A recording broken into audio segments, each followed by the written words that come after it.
But anyway, we will get into it. I wanted to,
hosting this in conjunction with the Hopkins Democratic Party, who are very generous in offering support through refreshments as well as Rosie's Bakery providing cupcakes today. We also do have some merchandise over here, some water bottle shirts free, just for whoever wants to take it to show support for voters of Palmyra and our younger generation here. We also do have some literature for our candidates that have information on the campaign, their websites, and shows you where you can go to donate. I know these campaigns take a lot of time, energy, effort, but most importantly money, so if you all have any feel inclined after hearing from them today to go donate, please make your way to their website. Give them whatever you can if you feel inclined. So, we're just going to have a little town hall today, talk with our candidates, hear what they have to say about their message and what they want for our community as both candidates and community members here. So we're going to go ahead and get this started. I think Mr. Hopkins wants to say something. first of all, Andrew, I want to say thank you. Thank you for putting this together. Thank you for welcoming tomorrow and also for the work that you're doing, the excitement that you bring to our election process. It's wonderful to see some folks that are taking it to the process and what it means to us in this country. It's very important. People, as you age, you realize that politically affects lots of things. It affects our daily lives, what we do, and what about our communities, our state, and our nation. So I'll say a big thank you. You can't hear me? No. I'm sorry. Yeah, but I'll talk about it up here. I'm sorry. I need to. What I said was I want to thank the voters of tomorrow, their organization, and for their support, and all the things that they've done in putting this together, and that they will pledge to do in the future in our campaigns and supporting the democratic process. We fantastic candidates. When they speak, they may need to come out and talk to the group. We do have candidates here tonight that are going to visit with us. We had invited the candidate to Colin already for the Senate position against Ted Cruz, but we have not been able to secure anyone to be here tonight. We didn't think he would come. We thought they might send someone, but that hasn't turned out to be the case. So we do have Three great candidates with us tonight. We have Simon Cardell, who's running for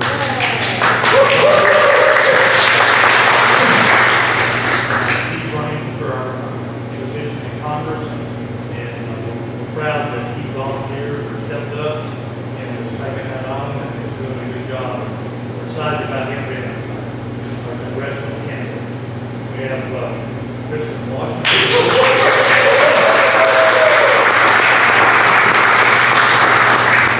Is our candidate for state representative in this district, and excellent candidate. So much for that, Kristen.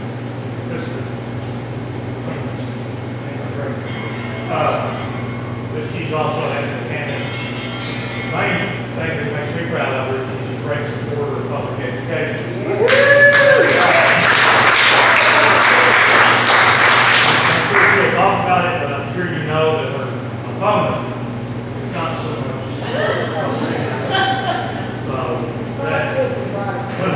That's something good to know.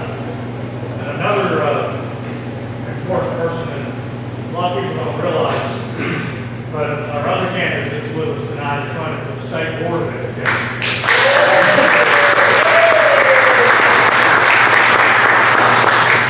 George King is with us. He is also a great candidate, a supporter of public education, a career in public education. At least he knows something about public education in the state. And his opponent, who is our current state board representative, is a little iffy on some of the things that I support. And questioning what we have in public education.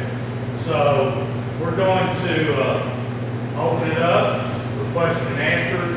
Actually, we're going to let each one of them introduce themselves. I've introduced them, but let them tell you a little bit about them, what their positions are, and then we'll open it up for questions. Simon? Like I said, you may leave them up here. And Hello, everybody.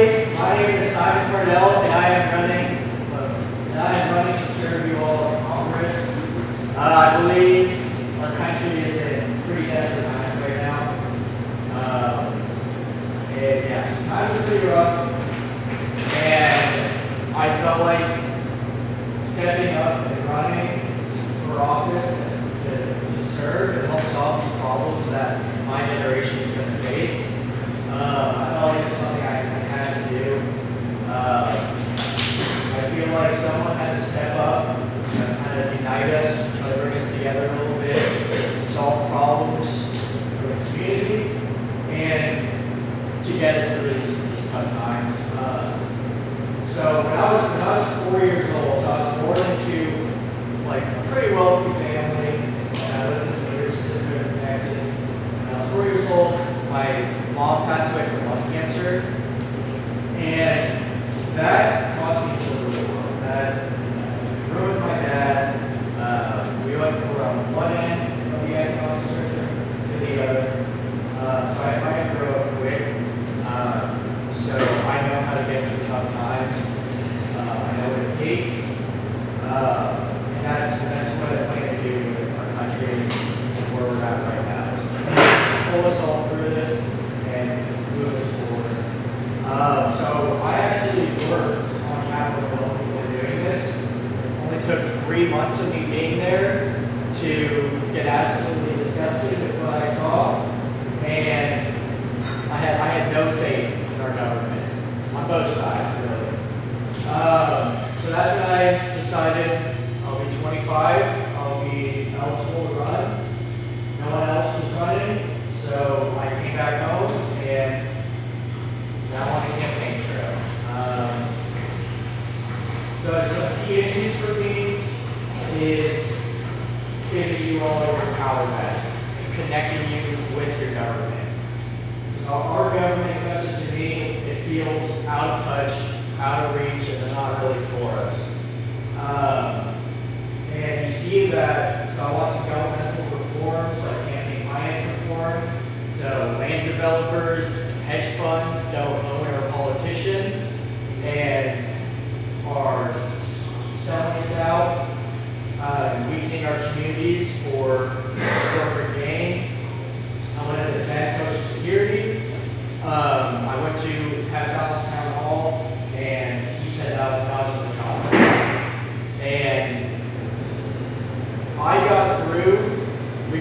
a tough time with the help from the government. My dad was older, he was out of the fire, and he stopped working. Social Security is what supported us through that tough time. So that's very important to me, to defend, to have that safety net. The border. I know we hear about it all the time. You know why? Because they don't do anything. It's a winning issue for them. It's the only issue that gets traction. So they don't solve it, and they keep using it and just trying to divide us and take the opportunity to still fear people so they can remain in office. And then protecting your freedom and rights. I am for the freedom of everybody equally. I oppose any form of discrimination. I believe our privacy should be protected, like medical rooms where you don't have an attorney general trying to get in there and threaten doctors and tell you what the best medical decision is. So I feel like there is federal protections that's needed for abortion. Because these states, it's left up to the states, and we have all seen how that plays out, and I think it's inhumane. So that's when federal protections come into play. I would keep going, but I wanted to give the other candidates a chance to speak. So I do have a platform for all my issues. My website is simonfortexas.com. Follow me on social media. I feel free to reach out to me via email and talk about anything that's important to you. So please reach out to me. Check out my website. I have some cards, and I'm more than happy to pass it out to all. Thank you, guys. Everyone, can y'all hear me? Yes. All right, my name is Kristen Washington. I am a native of Greenville, Texas. I'm a single mother of 2 teenage boys who are both the products of Greenville ISD. So I, as well as a product of Greenville ISD, graduated in 2005. After graduation, kind of moved out to the world, so I worked in retail, customer service, as a medical billing, insurance, also as a pharmacy authorization clerk. So that's just the start of my journey to where I am today. I am a minister at Bethlehem Missionary Baptist Church, where I was born and raised in that church. So my community service did not just stop at home. It started in my church first. And that's what helped me build the person who I am today, to be the loving, caring, passionate leader that I am today. In 2020, I was elected to City Council in the City of Greenville. I served a 3-year term, the best term I ever served. I'm known as the only council member in the City of Greenville to have 100% attendance, to grow the council meeting from 20 people to 200 people. That's each meeting for more people coming out, actually knowing what the City Council is for, how we represent them, how we're their voice, but how they run the city. So that opened up my heart and eyes to see that there is a need in this community that we just don't have. After my term on City Council, actually the Hunt County Democratic Party came after me and asked me to run for this position. And I felt that was an honor for someone to be watching me. I didn't even know they were watching me. So I've noticed in my time as campaigning, I've noticed that we have a very big problem with public education. Our Republicans do not care about our kids, they don't care about our educators, our administrators, but I do. I am 100% against the voucher program. Because I know that that's going to be number one, is taking away jobs from those who really love to work in the rural communities. Number two, it's going to be disqualifying those kids who actually want to learn and grow up to be something positive in life. Number three, public education is the pillar of our communities, the backbone that holds everything together. So if you take that away, you take away jobs, you take away personality, you take away creativity, you take away love and compassion in the community. The next thing that I'm advocating for is health care. Hopkins County has 20% people uninsured. The state of Texas rate is 17%, but Hopkins County is 22.6%. That is an issue and a problem that needs to be addressed. We have families that are losing family members. We have people who are constantly getting sick and dying when these are preventable accidents.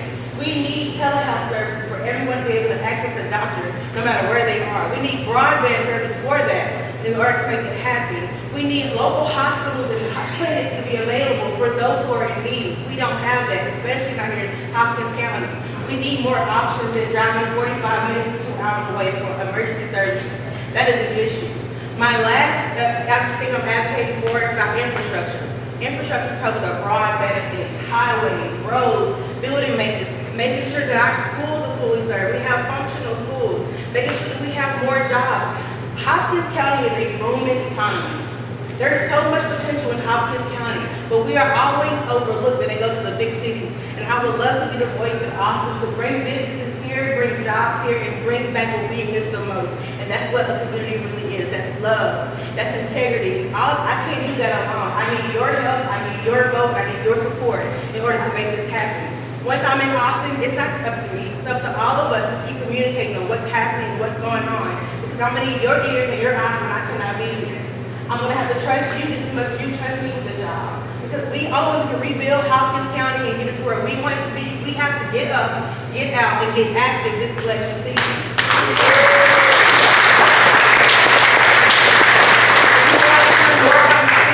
Always go to KristenWashington.com. You can sign up to volunteer, whether it's block walking, making phone calls, hosting parties, hosting meet and greets, or doing town halls like this. I'm available and I'm accessible. But I want to be there for you just as much as you want me to be there for you.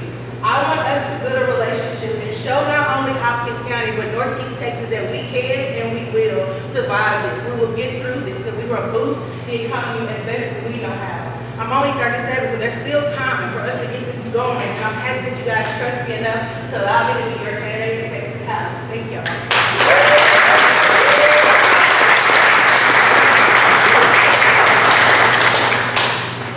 Bless this man's heart that's coming up next. If you don't know anything about the state board sets policy for education in the state of Texas for public schools and I guess private schools. But there's only 15 members. That means there's 15 members for the whole state of Texas, and he has a huge area that he will represent. So it's a privilege for him to come out to Hopkins County tonight. I know he's stretched all over trying to meet people in the coverage territory. But I welcome George King.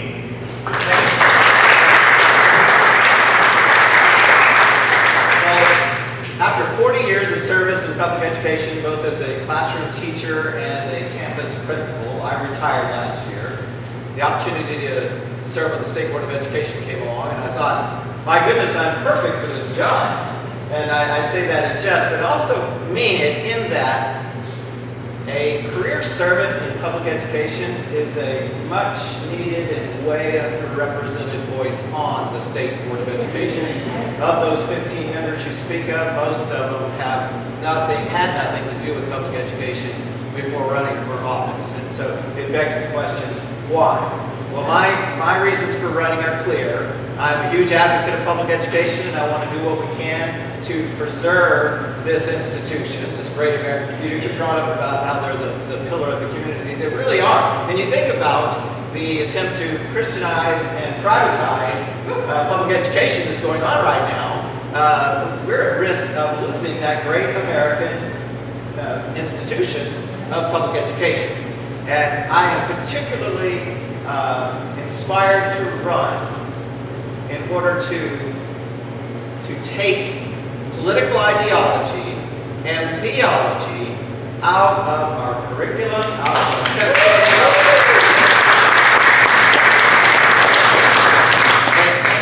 And it's pretty pervasive, this attempt to infuse ideology and theology into our curriculum. I'm going to give you one example. There are many, but the work of the State Board of Education next year will be to work on social studies curriculum revision, K through 12. You may remember the anti-critical race theory bill that sailed through the Texas legislature back in 2021. That same ideology intends to infuse itself into this social studies curriculum. And I cannot imagine us raising school children with a distorted view of history, with a diminished voice of our diverse, rich population of students. We instead need to continue to work on creating inclusivity, because that is the key to student success. If kids feel like they belong, they can perform. If kids feel like they are a part of the whole realm of diverse students in the classroom and in the school, then they feel like they belong and that they can achieve. And so being inclusive with our curriculum, and keeping political ideology and theology out of the curriculum is vital to that inclusive curriculum. Thank you.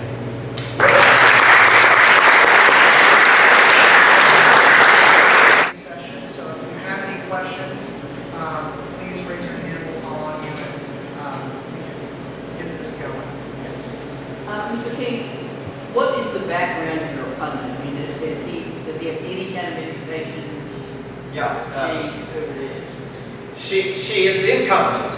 Her background is her and her husband own a fence company. And so her link to public education is that she worked for a textbook company some time ago. And that would be it. So, that I don't know. You know, she does have kids. I don't know whether they went to private school or public school. But anyway, that is her connection to public ed, other than the quest to retain this seat. I did have a few questions for council. I'm going to go ahead and ask one now. This is for all the candidates. With our current state of politics being so volatile, as y'all spoken about, what is y'all's plan to be working with the other side to get things done? And we can just kind of go around the line here. If you want to start, Simon? Yeah. Repeat the question. Yes, sorry. With our current state of politics being so volatile, how do these candidates plan on working with the other side to get these measures done? So I would listen, I would show up, listen, and try to find common ground. I would view myself as kind of a liaison or a messenger between the parties. So, because I want to get things done. I mean, I grew up, and I was born and raised in a very conservative Republican family. So, I believe I have a good understanding of their headspace. So, I would listen, and then I would try to persuade, from the left, and try to find some common ground and get stuff done, and work within my party. I guess this is not a Democrat event, I guess. So I'd work within my party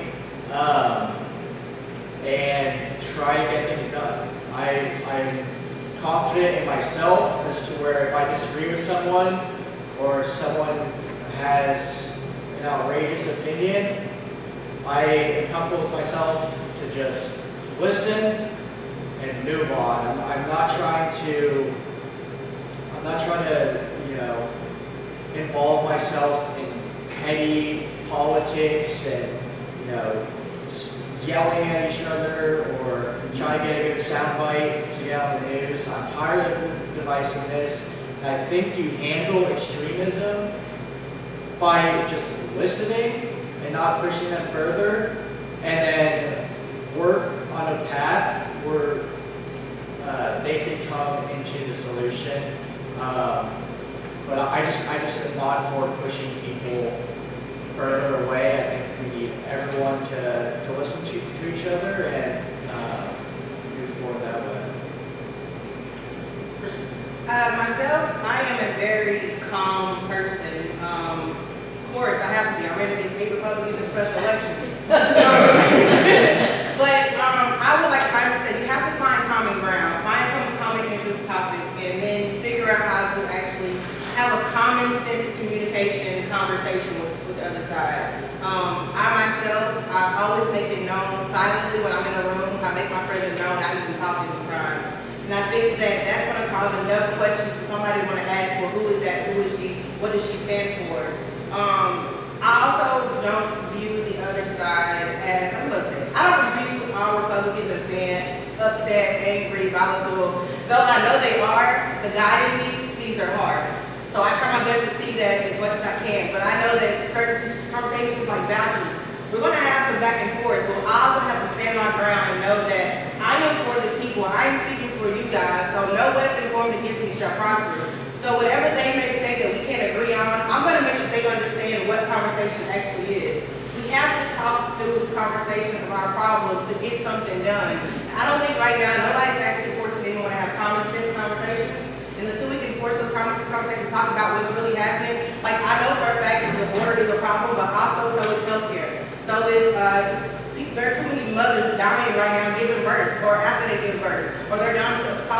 let's talk about those causes of death before we get into an argument about anything else. So I'm a very calm person, so I would approach it as if, again, just introducing myself, being me, never changing who I am to fit in for their normal. If I do that, I represent all Democrats across the state.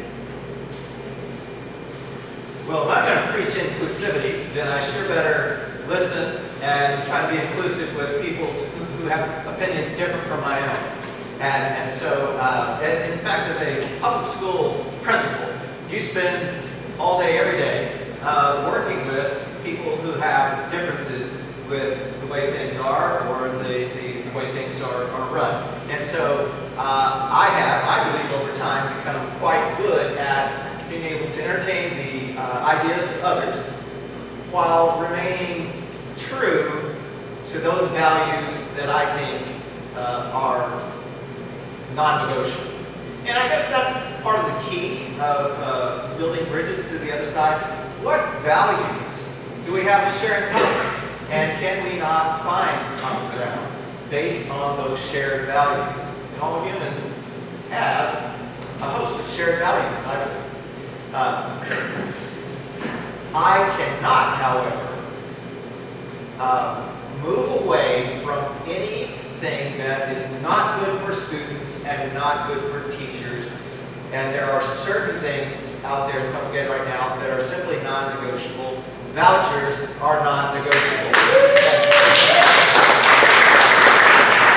That drains money away from our proud public schools, and that's not good for our kids. And so anything that involves taking care of kids and teachers, I will not negotiate. Thank you. Do we have any questions? Yes, sir. I'll let each of the candidates answer if it's okay. I plan on voting for each one of you. And let me state sincerely, I appreciate each of you putting in the time to run against the Republican candidates. I mean, I'm very much a realist, and I know where we live. I mean, in this state, which has been controlled by the GOP for over 20 years. One of the candidates probably, or two of the candidates, the majority of your life. You may not have ever known a Democrat, controlled Texas as young as you are. And I know where we live. So, that being said, I hope you're a realist too, and realize you're facing an uphill battle. And you can see the population of this group right here is not nearly as great as the GOP when they get. So my question to each of you, are you working with county chairs to increase the voting population in each county in your elected area? And how are you doing that? Because that's the only hope that you have, that we have, to get you elected. A little group like this is not going to get you elected. Some of you said, I need your help. It's not just our vote. This representative group right here is not going to get you elected. You're going to have to network with other groups and increase that voting capacity if you have a chance to get elected. And I feel all of you know that it's very much an uphill battle and probably not going to be a victory, in November. And that's why I said I appreciate you running. We do need qualified candidates, running against the GOP candidate in every position. So I want to reiterate, I sincerely appreciate you putting in the time, the effort, the money, and, to do that. And the second part of the question, I personally feel we have a strong chance to elect one statewide Democrat, and only one, because many of them are not on the ballot. But I think we need to increase voter registration to elect a Democratic senator finally, in this state. So, hope it wasn't too long, but I appreciate your answer from all three of you.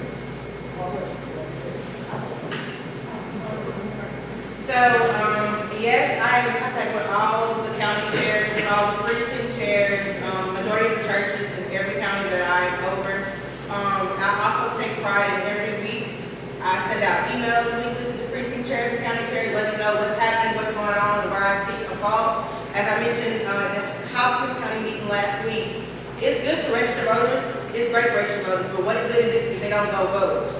We have a huge population of people who are registered for, but they do not go vote. So I'm stressing voter education. Explain what they're voting for. Explain why this election is important. Because too many people think, oh, it's a presidential election and that's it, and they overlook our cabinets. Well, by you overlooking us, you're overlooking the opportunity for us to advocate. You know, flip this area blue or purple. But again, I'm very active with the precinct chairs, county chairs. I make sure that I talk to at least 5 families in each district, each county that I'm in. And I spend my entire week, every day, dusk to dawn, on the phone in the community, out knocking doors, out meeting different people to ensure that not just Democrats get my message, but everybody gets the message. Because there are some Republicans who are not voting Republican for this election, and I'm thankful for their vote.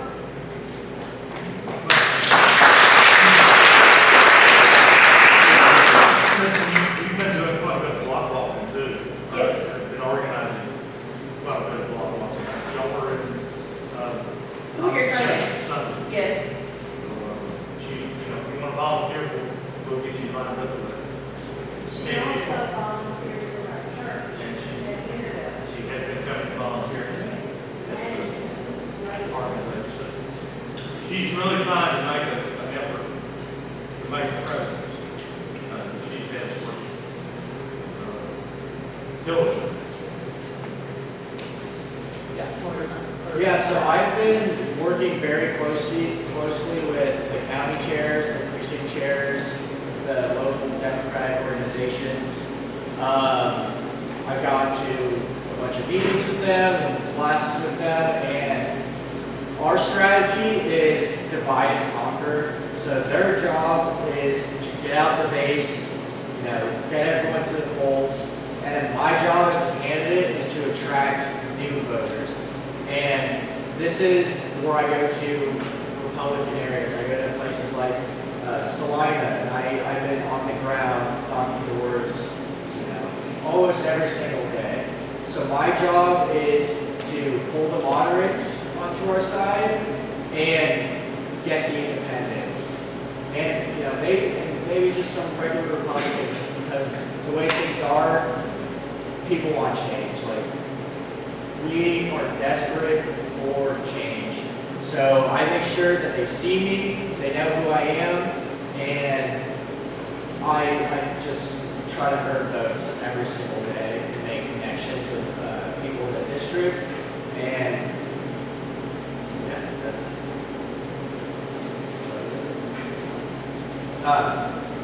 My district includes North Dallas, all of Collin, all of Grayson, Hunt, Hopkins, and then that whole northern rim of counties over to Texarkana. And that's a pretty red group right there. Yeah. And so, clearly, half of my intended constituents would be Collin County. And it would be real easy. It has been easy for me to keep my circulation there. But that's not going to do it. And so I brought some yard signs today. My wife Margie back there and my daughter Peyton were just chomping at bit to come down here to Hopkins County and participate in block walking with you guys. And sadly, that's about as good as my outreach can be at this point, other than relying on people like y'all who could say, this guy George King, I met him. He's 40 years in public ed. Makes sense that he's on the state board. Something simple like that. Because that's a hard, rational thing to refute, right? And so I need that kind of messaging out there in the community. And we'd love to come back to Hopkins County and walk the paper with you guys. Thank you. I just want to add on, I am focused on fundraising for a trip throughout the district, especially in the Republican rural counties. So if you could please donate to my campaign to help with that. I try to go county to county. I believe that anyone across the political spectrum, I believe I can make a connection with them. If they have to see me, I have to let my presence be known and know that I am there and I'm ready to fight for them. So my website is simonfortexas.com. It's number 4. If you could please chip in any amount to help with that little adventure, that would be very helpful. I just want to ask, what are you all doing to get the vote out? What are the conversations and topics that you all are having about our candidacy? Are you approaching everyday people? Are you talking to your neighbors? Are you talking to your church members? Like, how are y'all carrying the conversation? How is that going for y'all when we are not around? You know, the one thing, and I think everybody up here has a chance, but you're the non-voucher candidate. That's always what I experience. Hey, there's a candidate, but she's not for vouchers. That's, I know you have been one qualities, but right now that's the one that strikes me. And I had a conversation, I had a couple of conversations today with people who probably, well, they are Republicans, but they're not, they're old-time normal people. They're not, and I understand the divisiveness is all. And so when I have an opportunity to talk to these, like a few ladies I talked to today, I have a tendency to want to get excited about things. And so I tried real hard to be very calm and explain things and not use other words like other candidates. And they were very reasonable. The thing that surprised me the most about this was when I said to both of them, have you looked at Project 2025? And these are both intelligent, smart people. And they looked at me as eyes closed. And they said, what are you talking about? I ain't holy mother. No, I did not. I just said, you might want to look at that. And in fact, I got a 14-page summary of the 900 pages. And I sent it to one of the ladies today and said, this is what I was talking about. You might want to look at it. Because these are kind people.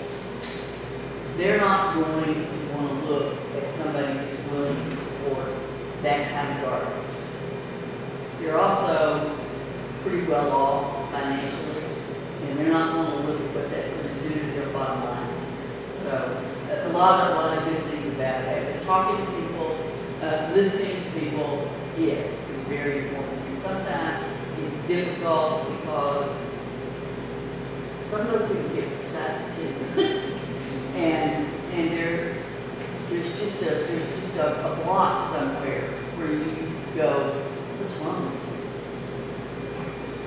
How can you be hold up a pillar in the church and want to vote for somebody who's a crud? Yes. I mean, how do you do that? And when you've got people like you all, and then your opponent, I'm not saying it's crud, but when you got 5 kids and you want the state to pay for your kids to go to school in a private school instead of working to solve the problems in a public school, then there's something wrong. In my opinion. So talking to people, I don't know what y'all are doing this for. Block walking is the way to operate. Do we have any other questions? Yes, sir. The national arena obviously changed a lot within the last several days. And I read an article this morning that said because of those changes on the national level, that younger voters, I think they call them Gen Zs, I think that's the ones that they were talking about, are more excited now about the election and are starting to already become more involved in the campaign. So my question to you is, well, I should back that up just a little.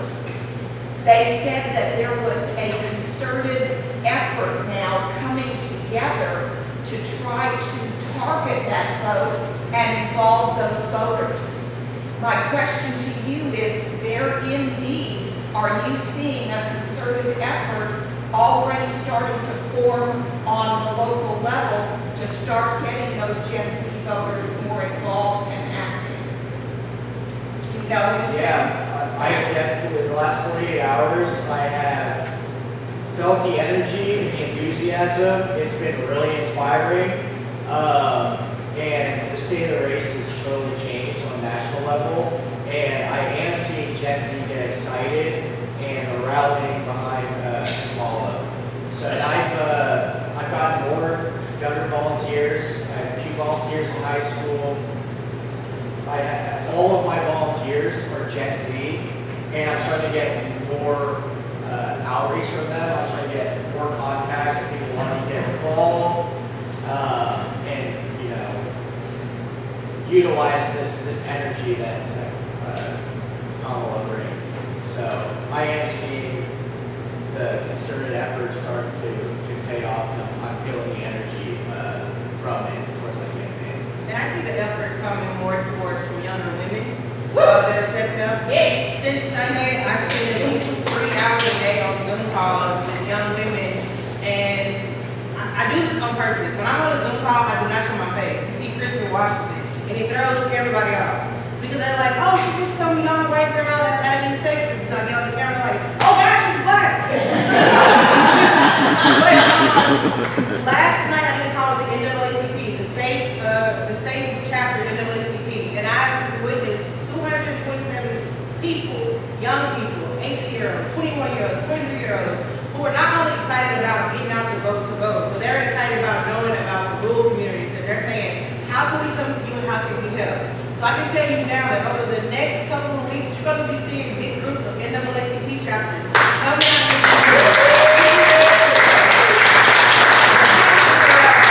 how we can keep the momentum going. Of course, right now, everyone's excited with this big adrenaline rush. Unfortunately, at the passing of Congresswoman Sheila Jackson Lee, and for a leader like me, that's heartbreaking, but the good side of her passing is she opened up a door for so many young women like myself to carry the torch. So I'm hoping that this momentum keeps going. We keep going out door to door, meeting people in Hopkins County, in this area right now. I can tell you of this entire community around this building, they are excited about seeing a young representative come out, come to the house, introduce themselves, that they're running for something. A lot of them had no clue what a state rep was. A lot of them people do not have a clue what a state representative does. All they know is city council, school board, mayor, judge, president. They don't know nothing else. So I've really been spending my time educating myself, but while I'm learning, I'm educating them as well. You need to know your state board of education. You need to know your congressional district. You need to know all these people because they play a pivotal role in your life. So yes, we're out, we're coming out in groups, the D9 are coming out, you can't tell, I'm in my green for Kamala Harris, and I represent because I understand how this can go. It's historic for her, but it's historic for myself as well, being the first African-American woman to ever run for this seat in this area. So,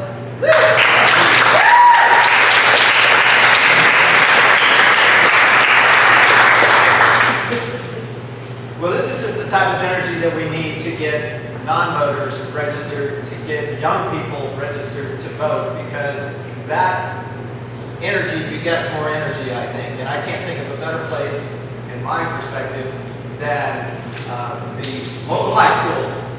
You know, the principal is considered a voter deputy, and the principal is expected to make sure that all the seniors, the 18-year-olds, have access and are provided the opportunity to vote. And so I can see a big effort made at the high school level for voter registration, because I see those kiddos come to bat for Kamala and hopefully everybody else down the valley. Yes. I think Andrew will answer that too. We have voters tomorrow. We're definitely dedicated to supporting the new candidate, Kamala Harris. Our founder, Dr. Stark, working on Kamala Harris's primary campaign back when she was running the first time as her youth coordinator. And I know that as an organization, we are dedicated to getting her elected. Biden was the presumptive nominee, we had the largest coalition of young activist groups, Gen Z for Change, Dream for America, Powered by Beto, Powered by People, all working together to promote his candidacy. And I know they're doing the same thing going to Kamala's presumptive nomination. And I see people every day. We had the largest, I believe, application submissions since Kamala has taken over as the nominee, and I'm confident that we're going to continue to grow, not just here in Texas, but across America. We have over 30 active chapters across the nation and a volunteer presence in all 50.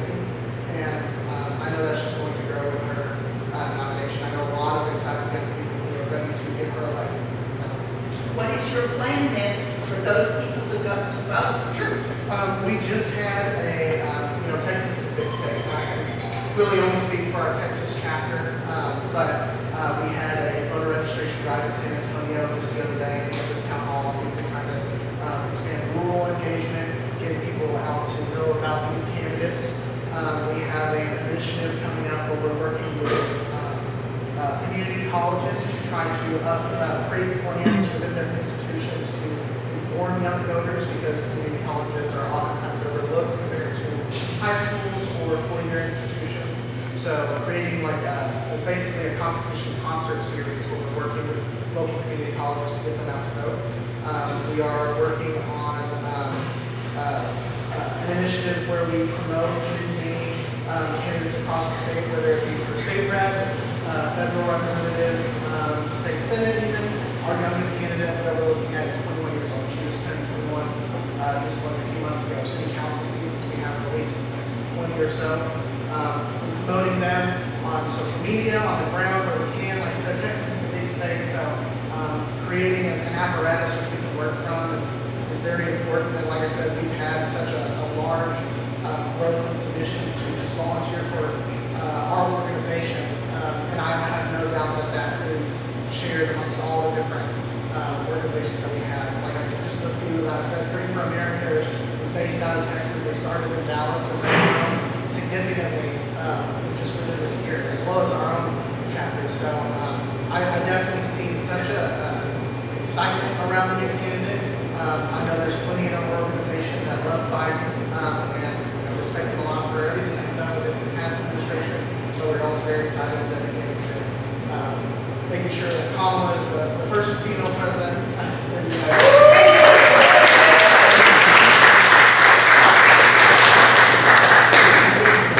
Did we have any more questions for the candidates?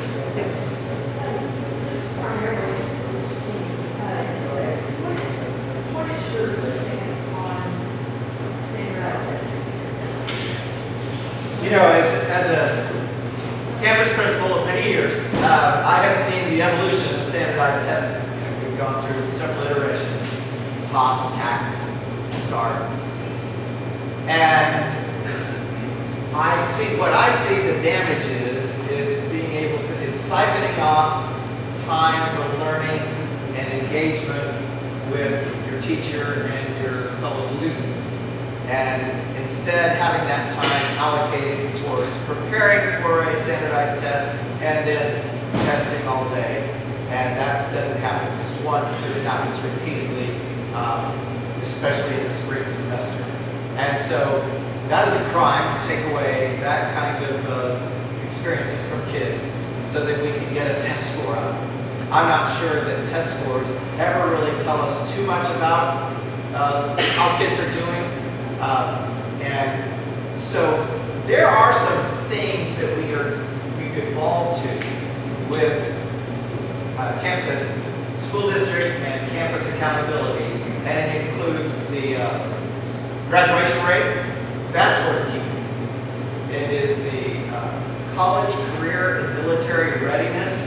So plugging kids into the right kind of programming in school so that they can be prepared to do some great things after high school. So there are some things that we've evolved to that we can't seem to let go of all the other testing as well. My hope is that we continue to evolve to more enlightened ways about determining if a student is achieving, if a campus, if the school district is achieving, and I think we can move more towards the college career military readiness and keeping kids in school and focus on the graduation rate, we will have done a great service to kids and to schools. On the topic of education, I did have a question. Teacher retention, especially in rural areas, is really suffering quite a bit. What do y'all on both the federal and state level see as a way to remedy this? Just go down the line. We have to treat our teachers like they're valuable, and we have to pay them more. And I think that'll be the better thing. I think that investing in their future as well will retain them. Come work in the workforce, I realized that there were a lot of teachers who wanted to go back to school, but they didn't have, number one, the time, and two, the funds to do it. So we can contribute funds on the state level to allow teachers to go back to school to further their education. So they are in the know of what's going on. But also, we have to show our teachers that we trust them and we truly appreciate the work that they do. Teachers are not just educators. They are the pillars of the community. They are motivation to a lot of kids. They're influences to a lot of kids and families. They're counselors. To some kids, they are their mother. They're the father figure. They are what most kids like myself see growing up. When I was in first grade, I had Miss Hamilton. I remember her to this day because she let me know you can do whatever you want to be, no matter what, number one. Number two, she cared so much about our classes. She followed us through fifth grade and made sure that we made something of ourselves and we never gave up. Because then, people did not, like, in public school where I'm from in Greenville, we didn't have the good books and the nice things in our classrooms. We had hand-me-downs. But you did what you could with the hand-me-downs to make the best you could with the learning process. So I think that we can make valuable resources to our teachers. They can actually use up-to-date resources to get every child on the same level. I know it's going to be hard, but again, that's letting our teachers and educate our administrators know that we trust you, we value not only your service as a teacher, but we value your time, we value your heart, because it takes a lot to be a teacher. I have watched teachers, when I graduated high school, I have classmates who, I'm going to Texas A&M Commerce to be a teacher, and I'm like, okay, great. Now look at them, what are you doing? Girl, I switched positions because they don't pay, they don't care about you. You work long hours for what? And I'm tired of the kids not actually learning. That's heartbreaking because who are going to teach our next generation? If you don't have teachers, you don't have educators, what are we going to do for the next generation? Absolutely nothing. We're going to have increase in crime, increase in mental health. Then what? We're making mental health problems more and more and not addressing those. Teachers need to know and understand that as a leader, as a representative, we trust you enough to pay you what you're worth. To make sure that you're getting insurance coverage to cover you when you're out. To make sure that if you're having a baby on maternity leave, paternity leave, you're actually covered in that time frame, you're actually being paid. It's heartbreaking to hear from me say, I want to quit because I'm not valued. I want to quit because even these kids are having a hard time. I'm suffering with the kids. And too many kids and administrators are right now scared to be in a classroom because now they're allowing guns in the classroom from a teacher. Why? That is not going to solve the problem of gun safety. It may increase the problem of gun safety. It is not going to solve it. But that is also adding on to our mental health problems. We have to attack mental health. We have to show our teachers and educators that we actually love them and we are concerned about them and their health and protect them to protect everybody else. Woo!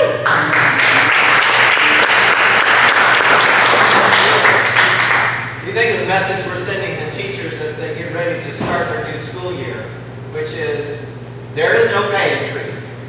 As a couple of teachers have told me the last few days, and my health insurance premiums just jumped 9–10%. And so there's this sense of what am I doing in this profession? It seems stuck. And so we absolutely have to do something significant at the state level to say, here is the pay raise. We honor the teaching profession, and we want to work towards ensuring that your quality of life as a public educator is preserved. And it starts with the pay raise, and it includes, you go back to the high stakes testing thing. Why are we focusing our efforts to achieve a test score and drill and kill with the kids teachers really just need to focus in on building a classroom culture, celebrating diversity, equity, and inclusion in the classroom, and let's reward them for the good work that they do. And they haven't been rewarded with a state pay raise since 2019, and then there was the kick in the pants with the pandemic, which was very hard on teachers. And so since 2019, it's no wonder teachers are migrating out of the profession. The messages that they are receiving have not rewarded their profession. I just want to make a comment to that. They put so much pressure on public schools with that testing. And not one of those charter schools or private schools are going to give any of those tests. Right. And yet they're going to give money for them, anybody to go and get their kids away from it. Right. That's just injustice. irritates. Right. You have any more questions? And I've seen a thing the last couple of days about, on Facebook about if your college kids fixing to go off to college, make sure they get their absentee ballot forms or requests in. So is that going to be part of what y'all are doing as far as getting the vote? It's funny you asked that because we did just have a conversation with some of the members on our executive board for Texas on this about growing some kind of initiative to promote absentee ballots. And I know we have a lot of members within our own chapter and within other chapters who are going off to college. Sterling McDowell, she's our communications director, she is going off to Georgetown in Washington, D.C. Very valuable with people from all over the country who need something like some kind of absentee ballot program, so that way they can make their voice heard for the state that they come from. And that's something that we definitely talked about. We haven't put anything together yet, but with the school year coming together, that is something that we're looking into, create at least our individual colleges trying to get something. Well, kids go up to school and they get busy and all that, and then all of a sudden it comes time to start early voting and you're like, oh, good. Yeah. And we gotta have every vote. Exactly. That's definitely something we're looking into and how much make that come to fruition here soon. So, we have any other questions for the candidates? Or me? I did have a couple more questions for the candidates here. What inspired you to run for office? I know there's a lot of, we had members say that all, have an uphill battle. It can be quite a daunting task to run the seats. I know, both Simon and George, you all have massive districts that y'all have to cover that, are somewhat, manipulated in a way that might make it more difficult to run. So, what with that, perspective in mind inspired you to run for the position? Yeah, so I was interning on Capitol Hill, and I got to witness the disgrace of what our representation has turned into. I saw a bunch of people just serving themselves, no patriotism, not working, and just getting nothing done, solving no problems, not helping your community. It wasn't working. So I left Capitol Hill. I quit my internship. I went back to my place that I was staying at in DC, and I was thinking about what I wanted to do, like what was my next step. Because seeing it and being in it, I saw, how desperate our country really is, and I felt really scared for what the road our country's going down to. And I guess what inspired me was I turned on The Darkest Hour. Has anyone seen that movie? It's about Winston Churchill, and it just shows him stepping up, taking on, the biggest threat our world has seen. And I started thinking about, well, someone has to do that. Like, we need a generational leader. We need someone to step up to the plate and, give everything they have. And I felt like that's what was needed, and I've been waiting for someone to try to step up and lead, and I haven't seen it. So I kind of just sat there like, well, no one's coming to save us. So I want to go back home. I want to offer my service and go down this path. So, and I get more inspired now that I'm on the campaign trail. I just got a volunteer, 17-year-old young woman, and she is going to go to West Point. So she met Fallon as well, and after she met him, she came back and worked on my team. So it's kind of the same thing where you see this and you're out and we want to like their future is in our future's in their hands, which is terrifying. So she came back, she joined my team, and she wants to run. She is super smart, and I'm so excited for her to run. And somebody has to be at the ballot box, chipping away at the margin. So I can set it up for someone like her, turns 25, that she can run, and hopefully she has a better chance. And that's like, and the people that got me on the ballot just want representation. So it's really inspiring and motivating. The people that work with me and work like me. So For myself, I didn't see anyone in Greenville who looked like me. I didn't see a young representative. I didn't see anyone that was approachable. I didn't see anyone that the community likes. And I got on Facebook and I actually asked on Facebook, if I ran for city council, would y'all support me? And I got an overwhelming support of, girl, yes, we'll support you for city council. So I put my hat in for city council, won the election in 2020, but even before then, I remember the order of the Eastern Star. So on weekends, I would spend every Friday, Saturday, and Sunday going to Dallas, packing meals, giving out meals, and doing coat drives, clothes drives, spending time in prayer with different people in the community, spending time with the homeless, and I realized what I'm doing in Dallas, I can also bring to Greenville. Because we have the same problem they have in Dallas, we have in Greenville, but nobody's addressing the problem in Greenville.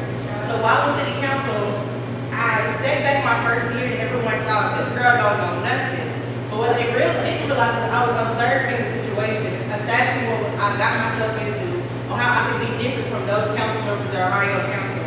I am the only council member that actually go out into the community.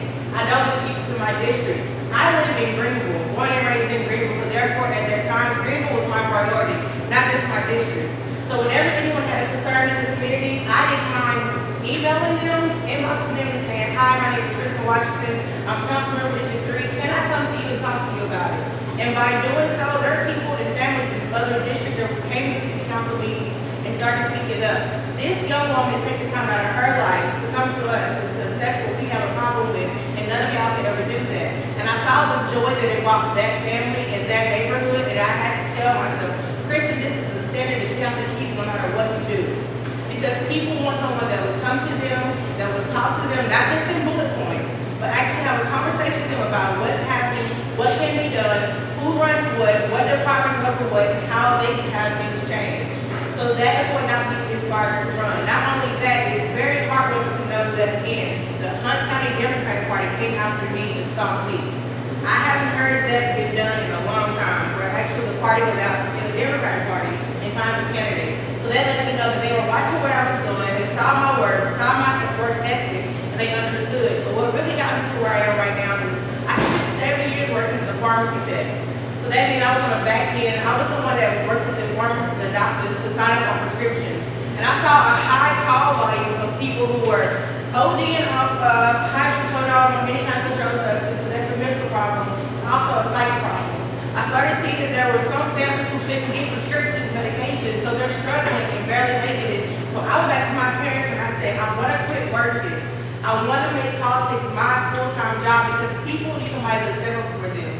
As a customer service rep, I heard time and time again on the phone calls how people were barely making it to get their medication, how people were barely surviving off they needed insulin, couldn't get the insulin, couldn't afford it at that time, how people needed to go to a doctor to have a heart specialist see them, they didn't have insurance coverage. And my dad told me, Kristen, the knowledge you have from from working and from actually being in the field, you will be a great candidate because you can actually relate to people. That's why I run, because you need someone who can relate to your issues. I don't live in a big house in the corner. I don't have millions of dollars in my bank account. I am broke and I am poor. I literally put my life on hold to better serve my community because no one else is going to serve us better than someone who actually knows the problems we're going through. I'm a single parent. I know the struggle that single parents have. You need daycare, you need affordable childcare. I know right now, well, wait a minute, my son is 17. 17 years ago, for a daycare bill, it was $108 a week. I know that has tripled by now with daycare costs. There are single mothers and fathers who cannot afford daycare. That is an issue that needs to be addressed, but who better to address it than a single mother who has been there before? I think someone who has money cannot tell me how to live my life and how I can better fit. Because you never lived and you never walked in my shoes, but I've walked in your shoes. I still walk in your shoes. I still live in the community. I have not left where I am. So that was why I'm inspired to run.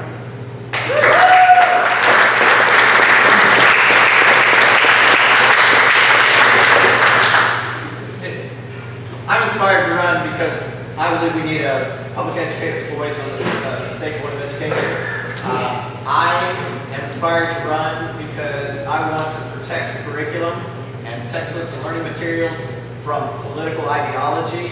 But here's another thing. I don't know if you guys read this. It came out a couple of months ago. There was an article from a school board member in Burleson, Texas, who ran on a get woke curriculum out of public schools. That was her platform, and she won.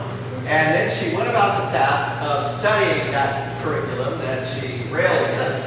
And months later, she came to the conclusion, there is no woke curriculum, and we've been duping the population that this exists. And it's those kinds of stories that inspire me. You know, I mentioned diversity, equity, and inclusion, a phrase that has been demonized, has it not, as being woke, and I think Kamala is going to face her share of that. But as public educators, you know, the classroom today looks a lot different than when many of us were in school. It's pretty diverse.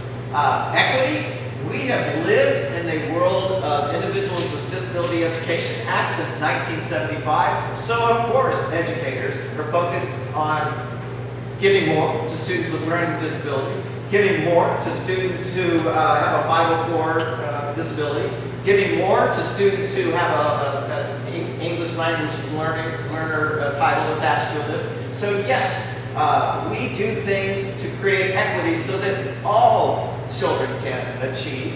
And then inclusion. I know I've mentioned this before, but if kids don't feel like they belong, that diverse group of kiddos that we're talking about, they can't achieve. And public educators, empaths that we tend to be, focus in on the needs of our kiddos. So call us DEI if you want, but I think our definition looks a whole lot different than the type of definition that the general public is trying to assign there. And that inspires me to let's change the narrative. Public schools are doing great things.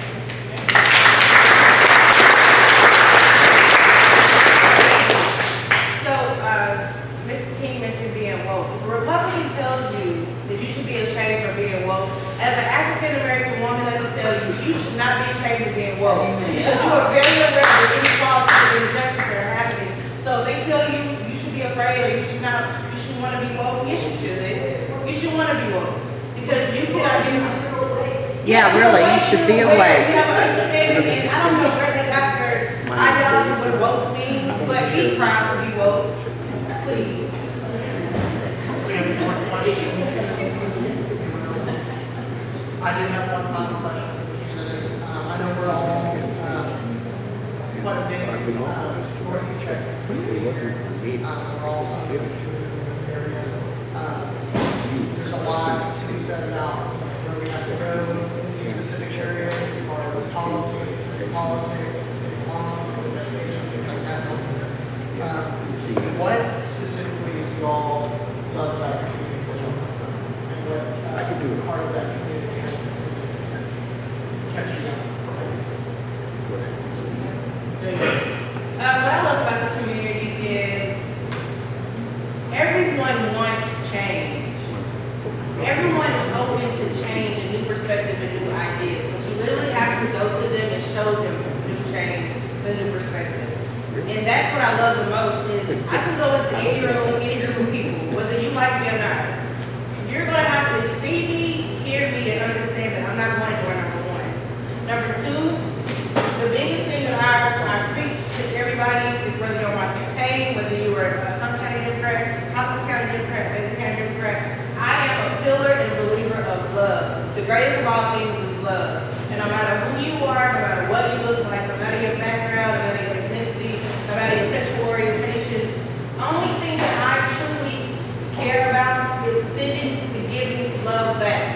If you can love in the community, so many doors can open up, so many communications and conversations can be heard, can be said.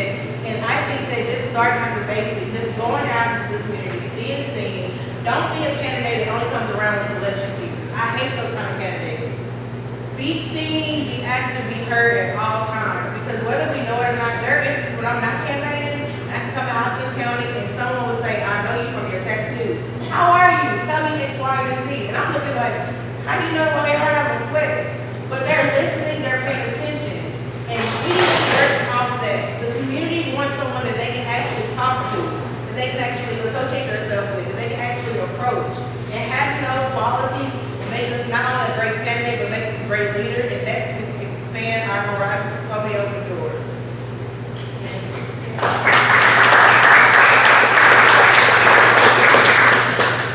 Yeah, I love my community. I was born and raised in this district.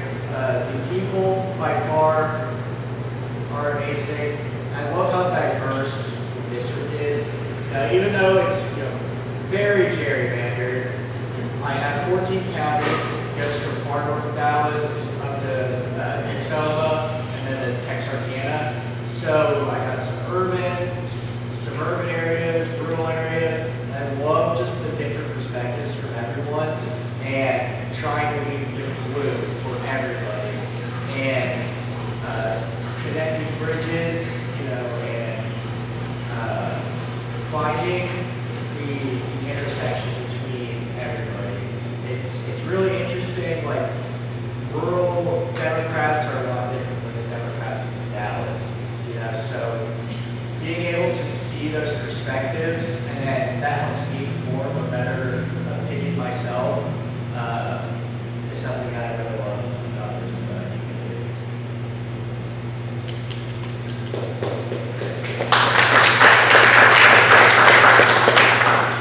Well, my wife and I started a campaign of going out to the various counties that we serve, Hopkins being one. Started that in the early spring. And we became very enthusiastic about the reception that we received from the county Democratic parties that we visited, Hopkins being one of them. And it inspired us to realize that the more we're different, we really are the same. So we can say that it's a rural community that is not the hubbub of chaos that I live in up there in Collin County. But it is so inspiring to come and visit with people like y'all and realize, oh, you're just like the people we interact with the Collin County Democrats and the North Dallas Democrats. Boy, you guys share a lot in common, and so that makes me feel good about the future of the Democratic Party in the state.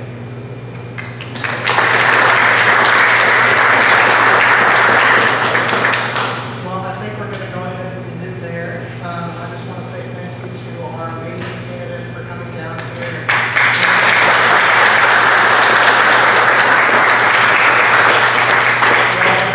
Amazing work here, and we're really excited to see where their campaigns go and support them in any way we can. We do still have some food and refreshments left over. We do have some literature, like I said, that tells us a little bit more about their campaigns.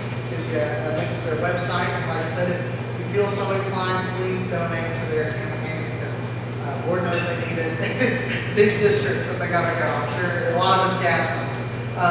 We also do have Voters of Tomorrow merchandise over there. It's free, t-shirts, water bottles, just on, for my organization. So if y'all have any young people who want to get active, who want to, or feeling inspired, who don't feel like they have a voice but want to find an outlet for that voice, please let me know.